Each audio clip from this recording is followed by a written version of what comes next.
Morning children, today we are going to read a new chapter of your book Footprint, chapter number 5. Name of the chapter is Footprints Without Feet. Before proceeding, I would like to explain the meaning of this chapter. Footprint without feet.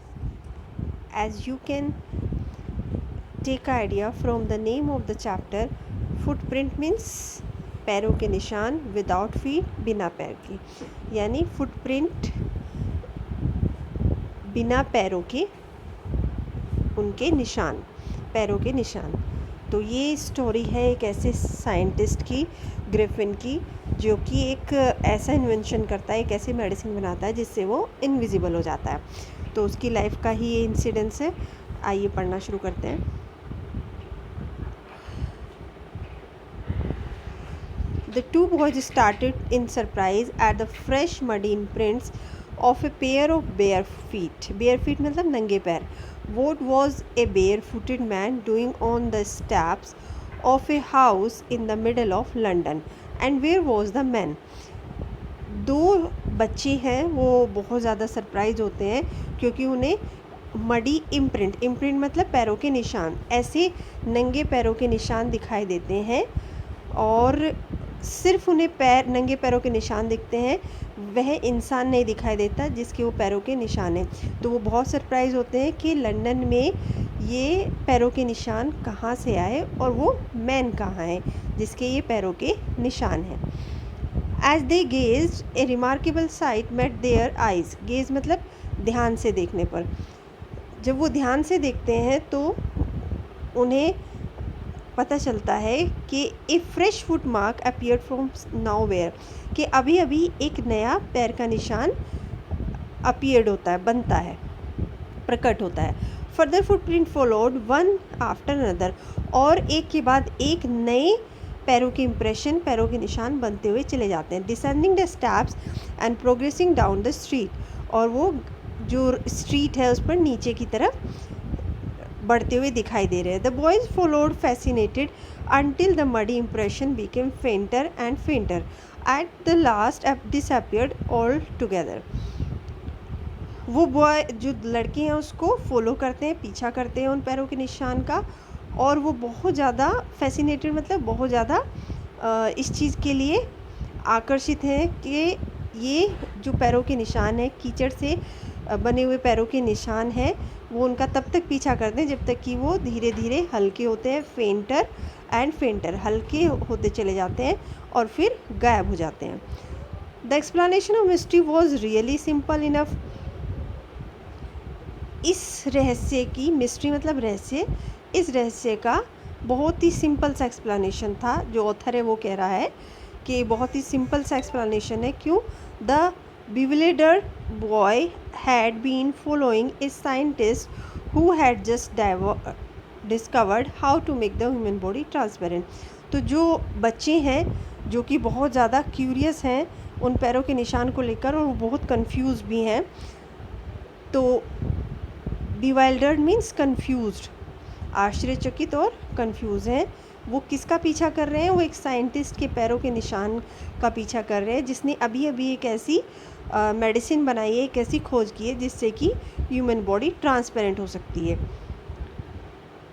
Griffin the scientist had carried out experiment after experiment to prove that the human body could become invisible.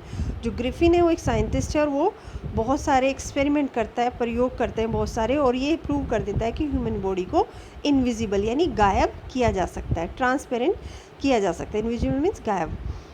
Finally he swallowed certain rare drug and his body became as transparent as a sheet of glass. Enough it also remain as solid as glass.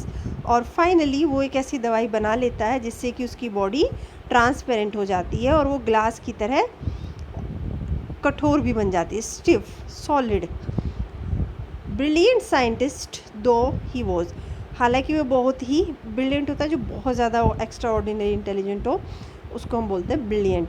वो बहुत ही brilliant scientist था, बहुत ही brilliant वैज्ञानिक था, but Griffin was rather A lawless person, लेकिन वो एक lawless person था जो नियमों को, कानून को नहीं मानता था. His landlord dislike him and try to eject him. उसके जो मकान मालिक था वो उसे पसंद नहीं करता था और उसे वहाँ अपने घर से निकालना चाहता था. In revenge Griffin set fire to the house. To get away without being seen he had to remove his clothes. Thus it was that he became a homeless wanderer without clothes. और अपने landlord, अपने मकान मालिक से बदला लेने के लिए, रिवेंज यानी बदला लेने के लिए, ग्रिफिन क्या करता है? ग्रिफिन घर को आग लगा देता है और अब वह बिना घर के, बिना कपड़ों के वहाँ से भाग जाता है, गायब हो जाता है. और इस तरह से वो क्या होता है? एक बिना घर के यहाँ वहाँ घूमने वाला और बिना कपड़ों के इधर उधर घूमना शुरू कर देता है. विदाउट मनी, और उसके पास अब पैसे भी नहीं है. एंड क्वाइट इनविजिबल, और वो गायब है, ट्रांसपेरेंट है, वो किसी को दिखाई नहीं देता. Until he happen to step in some mud and left footprint as he walked. और उसके पैर में जूते भी नहीं है, वो नंगे पैर है, तो उसके पैरों पर जो कीचड़ लग जाता है उसकी वजह से ये फुटप्रिंट बनते हैं, जिन्हें कि वो बच्चे देखकर उनका पीछा करते हैं. यही वो फुटप्रिंट है. He escaped easily enough from the boys who followed his footprint in London. इन बच्चों से वो आसानी से बच जाता है. क्यों? क्योंकि वो इनविजिबल है. But his adventures were by no mean over. लेकिन उसकी लाइफ का जो रोमांच है, जो उसकी लाइफ की घटनाएं हैं, वो भी ख़त्म नहीं होने वाली थी. आगे बहुत कुछ होने वाला था. He had chosen a bad time to the year of wander about London without cloth. और उसने एक बहुत ही गलत समय चुना था सड़कों पर, लंदन की सड़कों पर बिना कपड़ों के इस तरह से घूमने के लिए. क्यों? इट वॉज मिड विंटर, क्योंकि ये सर्दियों के बिल्कुल बीच का समय था. The air was bitterly cold and he could not do without clothes. क्योंकि हवा बहुत ही ज़्यादा, बिटरली मतलब एक्सट्रीमली, बहुत ज़्यादा ठंडी थी और बिना कपड़ों के ऐसे घूमना बिल्कुल भी आसान नहीं था. Instead of walking about the street he decided to sleep into a big London store for warmth. और इसलिए उसने इंस्टेड, इसकी जगह पर, तो सड़कों पर घूमने की जगह जो ग्रिफिन है उसने एक स्टोर में, एक सुपर स्टोर में घुसकर अपने आप को गर्म करने का डिसाइड किया, निश्चय किया, और वो एक स्टोर में घुस गया. Closing time arrived and as soon as doors were shut Griffin was able to give himself the pleasure of clothing and feeding himself.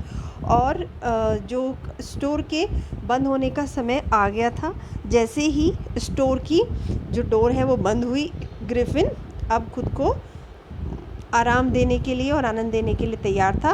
वह खुद को कपड़े और खाना अब दे सकता था विदाउट रिगार्ड टू एक्सपेंस. और उसे इसकी भी कोई चिंता नहीं थी कि उसे पैसे देने हैं. क्यों? क्योंकि वो इनविजिबल था और वो स्टोर के अंदर था जहाँ कोई नहीं था. He broke open boxes and rappers and fitted himself out with warm clothes. उसने बहुत सारे बॉक्स और रैपर्स को खोला और उसने अपने आप को तैयार कर लिया गर्म कपड़े पहनकर. Soon with shoes an overcoat and a wild brimmed hat. उसने जूते पहने, ओवरकोट पहना और wide brimmed hat. Wide brimmed hat ऐसा हैट जिसकी की चौड़ी किनारी हो, ऐसा जो हैट होता है. He became a fully dressed and visible person.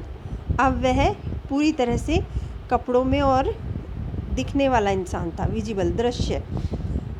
In the kitchen of the restaurant he found cold meat and coffee and he followed up the meal with sweets and wine taken from the grocery store. और अब वह क्या हुआ, कपड़े पहनने के बाद restaurant के किचन में गया. वहाँ उसे कोल्ड मीट और कॉफ़ी मिली और उसने मील के बाद उसको स्वीट्स और वाइन भी मिली. उसने सब कुछ अच्छे से खाया पिया, ग्रोसरी स्टोर से लिया. Finally he settle down to sleep on a pile of quilts. Pile of quilts यानी तक रजाइयों की जब बहुत सारी रजाई एक जगह रखी हुई हों, रजाइयों की परतें, और वह रजाइयों के ऊपर सो गया.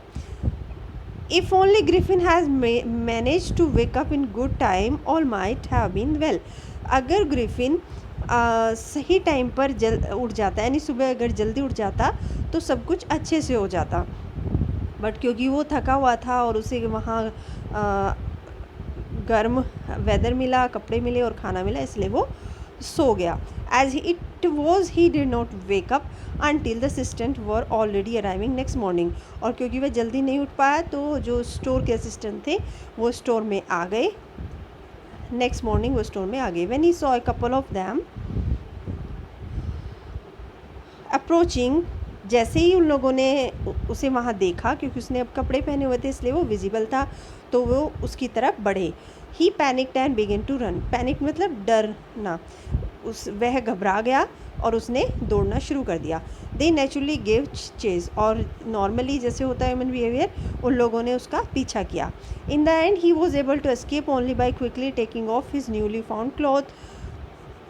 अब उसके पास एक ही रास्ता था उनसे बचने के लिए कि उसने जो अभी नए उसे कपड़े मिले थे उसने उनको जल्दी जल्दी से उतारना शुरू किया। क्विकली टेकिंग ऑफ, जल्दी से उतारना। So one more he found himself individual but naked in the chill January air. और अब वह फिर से इनविजिबल था, लेकिन एक बुरी बात क्या थी कि अब उसके पास कपड़े नहीं थे। नेक्ड मतलब बिना कपड़ों के। और कब की बात है ये? जनवरी की बिल्कुल ठंडी रात की बात, ठंडे दिन की बात है। This time he decided to try the stock of a theoretical company in the hope of finding not only clothes but also something that would hide the empty space above his shoulders. और इस बार उसने एक theoretical company के stock room में जाने का decide किया, ताकि उसे कपड़े ही नहीं, जो शोल्डर के ऊपर उसका जो फेस था जो इनविजिबल था, ताकि वह उसको भी कवर कर सके। तो इसलिए उसने सोचा कि वह एक थियोरेटिकल कंपनी के स्टॉक रूम में जाएगा। स्टॉक रूम होता है जहाँ पर चीज़ें रखी रहती हैं ताकि जब यूज़ करने की हो तब उनको निकाला जाए। Shivering with cold he hurried to Drury Lane, the centre of the theatre world. और वह कांपते हुए जल्दबाजी में ड्यूरे लेन पहुँचा। ड्यूरे लेन एक जगह है लंदन में जो कि थिएटर वर्ल्ड का सेंटर भी कहा जाता है। वहाँ पर बहुत सारे थिएटर हैं। ही सून फाउंड ए सूटेबल शॉप, और जल्दी उसे एक दुकान मिल गई जैसी उसको चाहिए थी। He made his way invisible upstairs and came out a little late wearing bandages round his forehead, dark glasses, false nose. उसने कपड़े पहने और अपने चेहरे के ऊपर बैंडेज पट्टियों को लपेट लिया। बैंडेज यानी पट्टियाँ। और अपने पूरे फोरहेड पर, माथे पर भी उसने पट्टियों को लपेट लिया। उसने डार्क ग्लासेस पहने, चश्मे पहने, एक नकली नाक लगाई और उसने बड़ी बड़ी साइड विस्कर्स ली और एक बड़ी हैट ली, लंबी hat, to escape without being seen. और वहाँ से बचकर निकल गया जिससे कि उसे कोई नहीं देख पाया। He carelessly attacked the shopkeeper from behind, after which he robbed him of all the money he could find. और उसने शॉपकीपर ने उसके ऊपर अटैक किया पीछे से, तो उसने क्या किया, उस दुकान को लूट लिया और जितना भी मनी था वो उसको लेकर भाग गया। Eager to get away from crowded London, he took a train to the village of Iping, where he booked 2 rooms at a local inn. और जल्दी ही उसने लंदन के जो भीड़ भाड़ थी उसको छोड़ दिया। उसने एक ट्रेन ली और वह एक आइपिंग के एक विलेज में पहुंच गया और वहाँ पर उसने एक इन में 2 रूम बुक किए। इन होता है, आप होटल समझ सकते हैं, जहाँ पर हम रेंट पर रूम ले सकते हैं। The arrival of A stranger eight N in winter was in any case N unusual event. और सर्दियों में इनके में किसी स्ट्रेंजर का आना कोई आम बात नहीं थी। And A stranger of such uncommon appearance set all tongues waging. Tongue waging मतलब खुसर पुसर करना, रूमर्स फैलाना। तो एक अजीब आदमी, एक अनजान आदमी का, जो कि जिसकी अपीयरेंस बहुत अजीब सी थी, कॉमन नहीं थी, इतनी सर्दी के मौसम में उस इन में आना सभी लोगों ने के लिए एक खुसर फुसर का मौका था। Mister Hall the landlord wife's Mrs. Hall, the landlord wife, made every effort to be friendly, but Griffin had no desire to talk and told her, "My reason for coming to Iping is a desire for solitude." Solitude मतलब alone, अकेला रहना. "I do not wish to be disturbed in my work beside an accident has affected my face."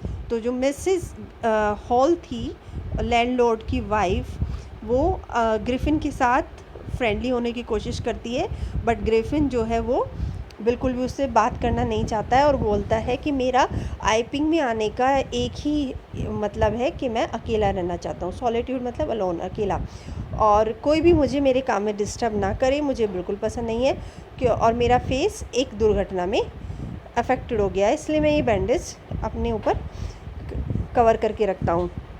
Satisfied that her guest was an eccentric scientist and in view of the fact that he had paid her in advance.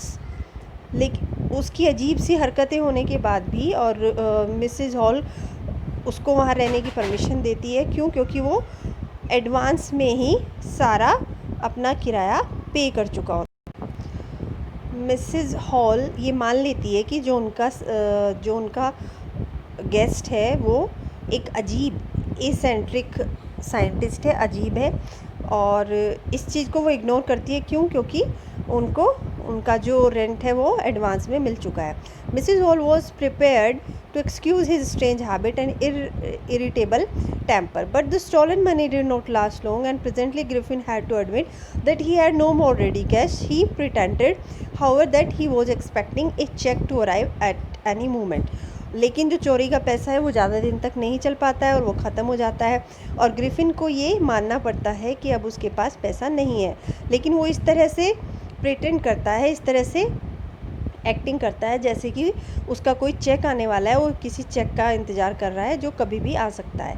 Shortly afterward A curious episode occurred, और जल्दी ही एक बहुत ही अजीब सा घटना घटती है. Very early in the morning एक क्लर्जी मैन होता है जो प्रीस्ट होते हैं, पुजारी, एक तरह से चर्च में जो पुजारी होते हैं उनको बोलते हैं प्रीस्ट, और उसकी वाइफ एक शोर से उठते हैं. उनके स्टडी रूम में कुछ आवाज़ें आ रही होती हैं. Creeping down stairs they heard the chink of money being taken from the clergyman desk. जो क्लर्जी मैन है स्टडी रूम में, उसके डेस्क में से उन्हें पैसों के निकलने की आवाज़ आती है. Without making any noise and with a poker grass firmly in his hand the clergyman flung open the door. और बिना किसी आवाज़ के वो चुपचाप से नीचे जाते हैं अपने स्टडी रूम में, और क्या लेकर जाते हैं? पॉकर लेकर जाते हैं. पॉकर होता है एक रोड होती है लोहे की जिस पर हैंडल लगा होता है, जिसको कि जहाँ पर आग जो फायर होती है उसको हिलाने के लिए, उसको ठीक करने के लिए यूज़ की जाती है, इस तरह की होती है. उसको लेकर जाते हैं और अचानक से डोर खोलते हैं और कहते हैं सरेंडर, कि जो कोई भी वहाँ पर है वो अपने आप को सरेंडर कर दे, नहीं तो वो उसको पॉकर से मारेंगे. Then to his amazement he realise that the room appear to be empty. लेकिन वो आश्चर्यचकित हो जाते हैं. क्यों? क्योंकि रूम जो था वो खाली था. He and his wife looked under the desk, the behind the curtains and even up the chimney. वो और उनकी वाइफ, क्लर्जीमैन और उनकी वाइफ, डेस्क के नीचे, पर्दों के पीछे, और यहाँ तक कि चिमनी में भी देखते हैं कि कहीं कोई छुपा तो नहीं बैठा. There was not a sign of anybody, और वहाँ कोई भी ऐसी निशानी नहीं थी जिससे पता चले कि यहाँ कोई है.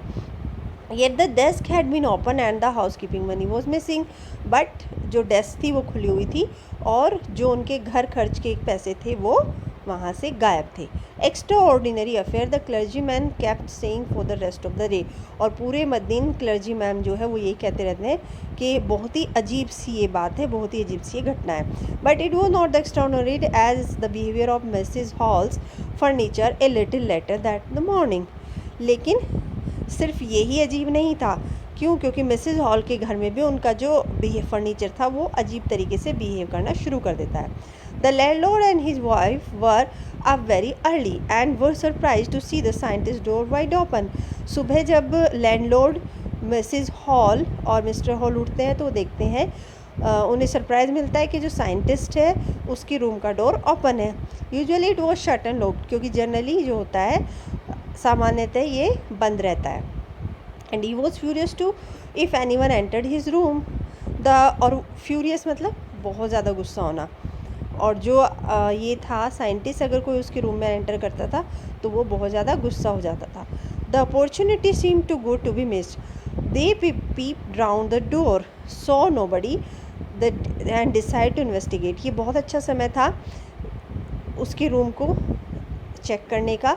वे अंदर झांकते हैं और देखते हैं वहाँ कोई नहीं था, तो वे रूम को इन्वेस्टिगेट करने का डिसाइड करते हैं। The bed clothes were called, showing that the scientist must have been up for some time, and stranger still, the clothes and bandages that he always wore were lying about the room। और वो देखते हैं कि उसका bed cloth जो था, उसकी जो चादर थी वो ठंडी थी, यानी कि उसे गए हुए काफ़ी समय हो गया है।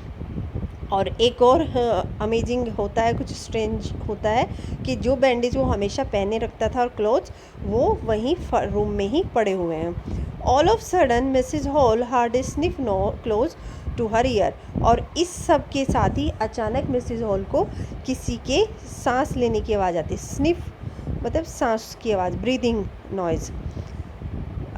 A moment later, the hat on the bedpost leased up the dashed itself into her face। और बेड पोस्ट होता है, जो बेड का पाया होता है उसको बेड पोस्ट बोलते हैं। बेड पोस्ट पर जो हेड रखा हुआ था, टंगा हुआ था, वो अचानक से उठता है और बहुत तेज़ी से मिसेज हॉल के फेस पर आकर लगता है। Then the bedroom chair become alive. और अचानक से बेडरूम में रखी हुई चेयर लाइव हो जाती है, जीवित हो जाती है। Springing into the air it charge straight at her. और वह हवा में उठ जाती है, झूलती है और उनकी तरफ बढ़ती है। लेग्स फॉरमोस्ट, उसके पैर उन मिसेस हॉल की तरफ बढ़ना शुरू कर देते हैं। As she and her husband turn away in terror, the extraordinary chair push them both out of the room. और अचानक से वह असामान्य सी चेयर उन दोनों को बाहर की तरफ धक्का देती है और रूम से बाहर उनको धक्का दे देती है। और रूम जो है वो the appear to slam and lock the door after them. और जो डोर है वो बहुत ज़ोर से बंद हो जाता है। Mrs Hall almost fell down the stair in hysterics. Hysterics मतलब शोक में होना। तो वो बहुत ज़्यादा डरी हुई और बहुत ज़्यादा आश्चर्य में होती है, तो बहुत शॉक्ड होती है और वह बस सीढ़ियों से गिरने ही वाली होती है। She was convinced that the room was haunted by spirit. और वह इस बात पर पूरी तरह से कन्विंस हो जाती है, वह ये मान लेती है कि ये रूम जो है वो भूतहा है। And that the stranger had somehow cause these two enter into her furniture. और वो जो स्ट्रेंजर है उसी ने ही कुछ ऐसा किया है कि वो भूत इस फर्नीचर के अंदर आ गया। My poor mother use to sit in that chair, she wont to think it should rise up against me now. और वह कहती है कि मेरी माँ इस चेयर पर बैठा करती थी और आज ये चेयर मुझे ही मारने जा रही है, तो ज़रूर कुछ गलत हुआ है।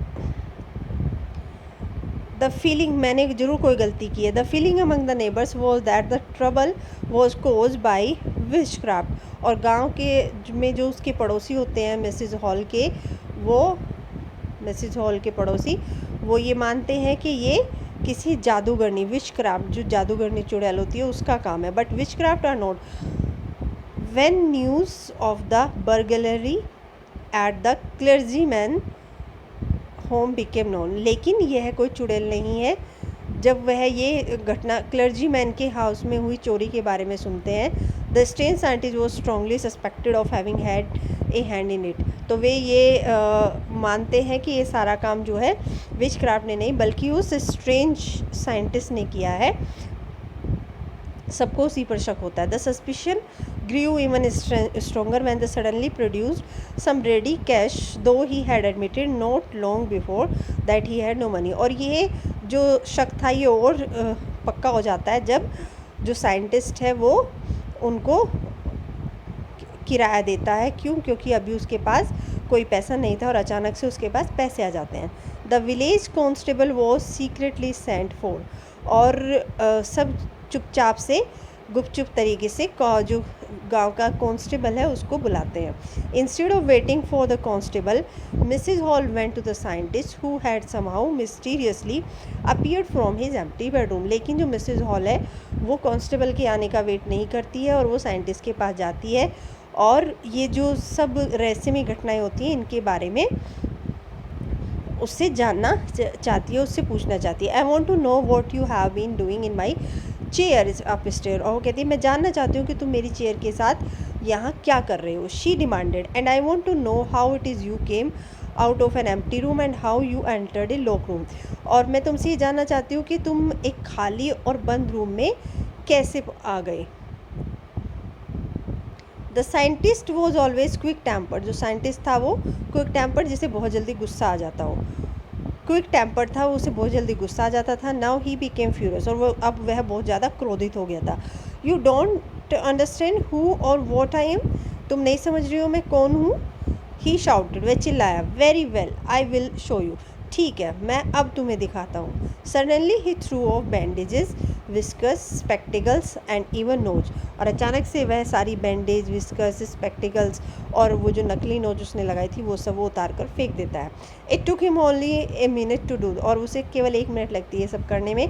The horrified people in the bar found themselves starting at A headless man. और सब लोग, घबराए हुए लोग, उसको देखते हैं कि एक बहुत ही डरावना इंसान वहाँ पर बन जाता है, वह जिसका सिर नहीं है। Mr. Jeffers, the constable now arrived, was quite surprised to find that he had to arrest a man without a head. और मिस्टर जैफर जो कांस्टेबल था उस गांव का, वो बहुत ही ज़्यादा सरप्राइज होता है कि उसे एक ऐसे मैन को पकड़ना है, अरेस्ट करना है जिसका कि सिर नहीं है। But Jeffer was not easily prevented from doing his duty. लेकिन ये कोई बात नहीं थी जो मिस्टर जेफर को उनकी ड्यूटी करने से रोक सकती थी। If a magistrate warrant order a person's arrest then that person had to be arrest with or without his head. अगर मैजिस्ट्रेट ने वारंट इशू किया है, ऑर्डर दिया है कि भाई आपको किसी को अरेस्ट करना है, तो फिर उसको अरेस्ट करना ही है। ये कोई मैटर नहीं है मिस्टर जाफ़र के लिए कि उसका सिर है या नहीं है। There followed a remarkable scene as the policeman tried to get hold of a man who was becoming more and more invisible as he threw off one garment after another। और जो मिस्टर जाफ़र है उनके लिए बहुत ही अजीब सी चीज़ थी कि एक इंसान गायब होता जा रहा है जैसे जैसे वह अपने कपड़ों को उतारता जा रहा है। Finally shirt flew into the air and the constable found himself struggling with someone he could not see. और जैसे ही जो साइंटिस्ट है ग्रिफिन, वो अपनी शर्ट उतारता है तो कम्प्लीटली इनविजिबल हो जाता है और कांस्टेबल के लिए बहुत मुश्किल होता है उसको देख पाना। Some people tried to help him but found themselves hit by blows that seemed to come from nowhere। कुछ लोग जो मिस्टर जैफर है उनकी हेल्प करने की कोशिश करते हैं पकड़ने में ग्रिफिन को, बट कोई उसको नहीं पकड़ पाता है और वे देखते हैं कि उनके फेस पर मुक्के लग रहे हैं और वो किसी भी तरफ से आ रहे हैं, उन्हें ये नहीं पता है कि कहाँ से लग रहे हैं। In the end Jeffer was knocked unconscious as he made a last attempt to hold on the unseen scientist. और आखिरी में मिस्टर जेफर जो है वो बेहोश हो जाते हैं जब वो अपना आखिरी अटैम्प्ट करते हैं उस अदृश्य साइंटिस्ट को पकड़ने के लिए। There were nervous excited cries of hold him, but this was easier said than done। Griffin had shaken himself free and no one knew where to lay hands on him। और वह चिल्लाते हैं कि उसे पकड़ो, बट ये कहना बहुत आसान था लेकिन करना बहुत ही मुश्किल, क्योंकि ग्रिफिन अब खुद को आज़ाद कर चुका था और कोई नहीं जानता था कि उसे कैसे पकड़ा जाए। तो यहाँ आपका चैप्टर कंप्लीट होता है। इसमें जो भी डिफ़िकल्ट वर्ड हैं उनको आप लिख सकते हैं जो मैंने बीच बीच में आपको बताए हैं अंडरलाइन करके। कल हम इसके क्वेश्चन आंसर्स करेंगे। Thank you.